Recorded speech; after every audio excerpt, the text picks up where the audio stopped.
كما أوحينا إلى نوح والنبيين من بعده وقال إن هذا القرآن يهدي للتي هي أقوم وقال ألف لام ميم ذلك الكتاب لا ريب فيه هدى للمتقين.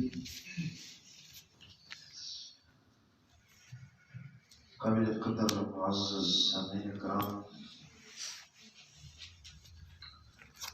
سورة الفاتحہ کی تشریح کی طرف آنے سے پہلے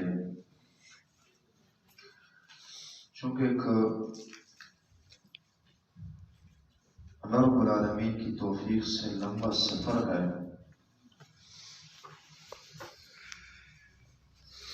تو ابتدائی کچھ معاملات کا بیان کرنا یہ ضروری ہے تاکہ سفر اللہ رب العالمین کی توفیق سے ہمارا بہتر اور اعلیٰ رہ سکے۔ اور یہ بات آپ اچھی طرح جانتے ہوں گے اور جاننی چاہیے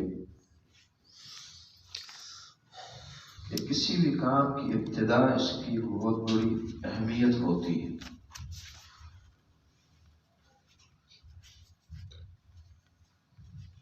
اور اسی بنا شاید کام کی ابتدا ہی ایک مشکل چیز ہوتی ہے، مشکل مرحلہ ہے۔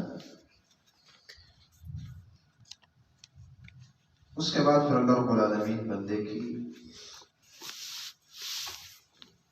ہر لحاظ سے مدد فرماتے ہیں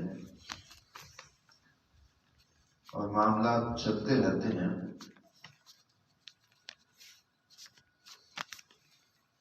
تو اس لیے کچھ ابتدائی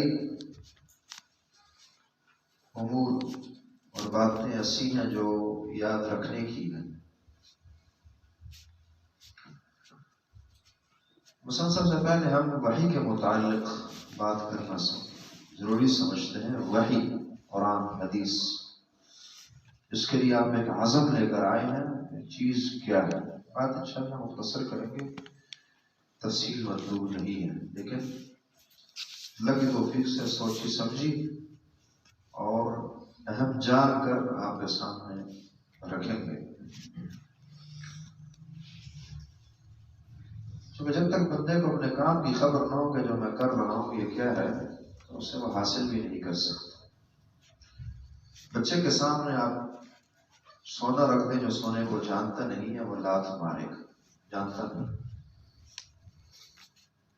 اس لیے کہیں یہ نہ ہو کہ کچھ لوگ آئے ہوں اور شوق اور جذبے سے آئے ہوں، کل ان کا دل پھرانے کا نہ کرے اور وہ گھر بیٹھ جائیں کہ اس کی اہمیت اس کی خبر ہی نہ ہو۔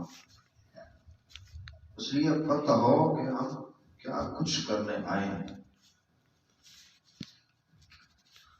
بڑے کام بڑی قربانیاں مانگتے ہیں، بڑے نتائج بڑی کوششیں مانگتے ہیں۔ اس کے بعد پھر کچھ آداب ہیں قرآن کے جو مد نظر رکھنا ضروری ہے، اس پر بات ہونا ضروری ہے۔ اور اس کے بعد پھر اس قرآن سے ایک بندہ مستفید کیسے ہو سکتا ہے، انتفاع بالقرآن، اور قرآن اس کے لیے نفع بخش کتاب کیسے بن سکتی۔ تو یہ تینوں اہم باتیں جو ہمارے لیے کرنا ضروری ہے، اور ساتھ کچھ ملحقات ہوں گی ان باتوں کی، اور اس کے بعد انشاءاللہ پھر سورۃ الفاتحہ کی طرف آئیں گے۔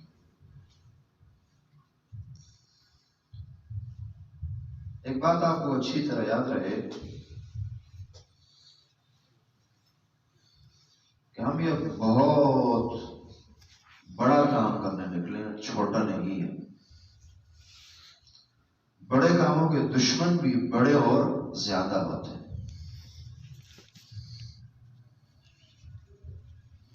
ہر خیر کا کام جب آپ شروع کرتے ہیں تو شروع میں جذبے ہیں، ولولے ہیں، کیونکہ آپ بڑے چارج ہیں۔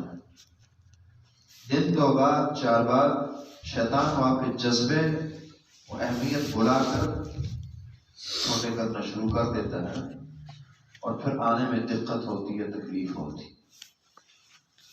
تو پہلی بات یاد رہے کہ کہیں آپ اس وسوسے کا شکار نہ ہوں۔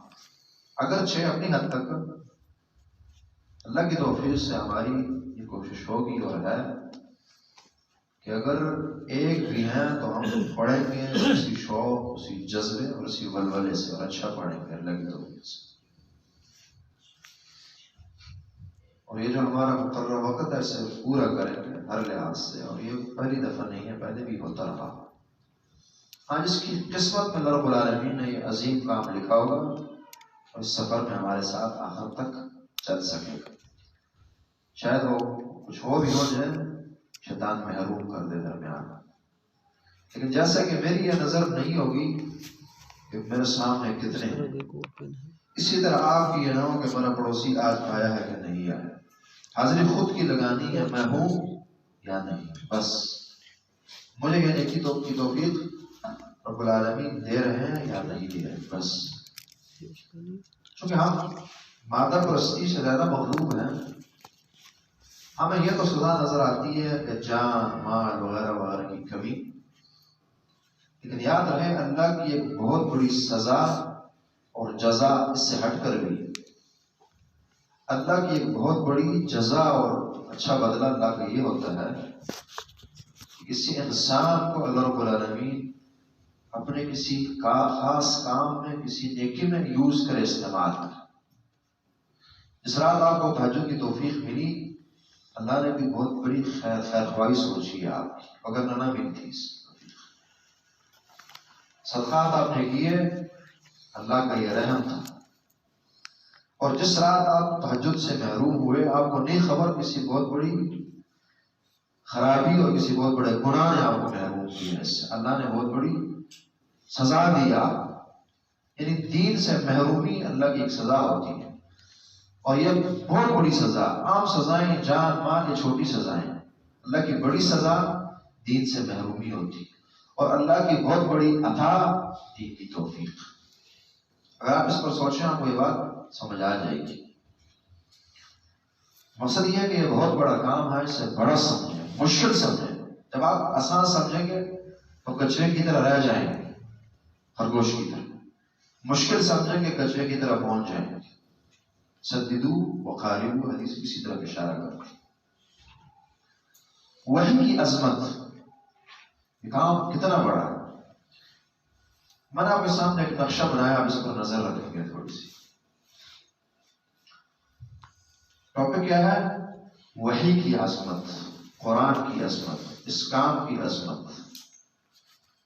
اور یہ انشاءاللہ ہوائی باتیں نہیں ہیں، بنایا تو میں نے نقشہ ہے، لیکن نیچے میں نے 2 آیتیں اور 2 حدیثیں رکھ دی ہیں کہ یہ دراصل 2 حدیثوں کا اور 2 آیتوں، اس کے علاوہ بھی ہیں بہت ساری آیات اور حدیث، ان کا کچھ لب لباب اور خلاصہ ہے جو میں آپ کے ذریعے، چونکہ تھوڑا سمجھنا آسان ہوتا ہے اس لیے اس شکل میں سمجھانے کی کوشش کی۔ اور دوسرے کہ لوگ یہ سوچ رہے ہیں کہ شاید جو دین ہے ہمارا یہ کوئی پریکٹیکل چیز نہیں ہے، تو اس لیے اس پریکٹیکل شکل کو ذہن میں بٹھانے کے لیے نقشے سے اس چیز کو سمجھانے کی کوشش کریں گے اللہ کی توفیق سے۔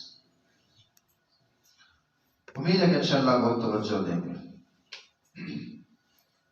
اور یہ دینی بھی پڑے گی۔ بات کی ہمارے سردار صاحب نے اور اسی طرح غازی صاحب نے کہ اس میدان کے لوگ کم ہوتے ہیں، یقیناً کم ہوتے ہیں۔ اگر انشاءاللہ حدیث بخاری کی حدیث بیان کریں گے، ابو ہریرہ رضی اللہ تعالیٰ عنہ ارشاد فرماتے ہیں کہ لوگوں نے اعتراض کیا کہ ابو ہریرہ جن حدیثیں کیوں بیان کرتے ہیں؟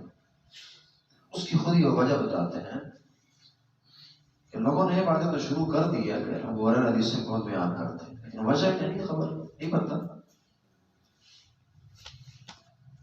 کہ بس اتنا کچھ ملتا کہ جی میری زندگی اور گزر بسر بس میں حدیثیں یاد کر رہے ہیں، میری روٹین اور میرا کام یہی تھا، بھوک سے نڈال ہے۔ بخاری کی روایت بتاتی ہے کہ بعض اوقات عمر بن خطاب، ابو بکر صدیق سے تفسیریں پوچھ رہے ہیں آیتوں کی جن میں غریبوں کو کھانا کھلانے کی فضیلت بیان ہوئی ہے۔ فرماتے ہیں میں خود جانتا تھا تفسیر اس کی، لیکن بھوک لگی ہے، مر رہا ہوں، کھل کر کہہ نہیں سکتا، اس لیے شاید کہ ان کو کچھ بات سمجھ آ جائے، کچھ مجھے کھانے کے لیے دے دیں۔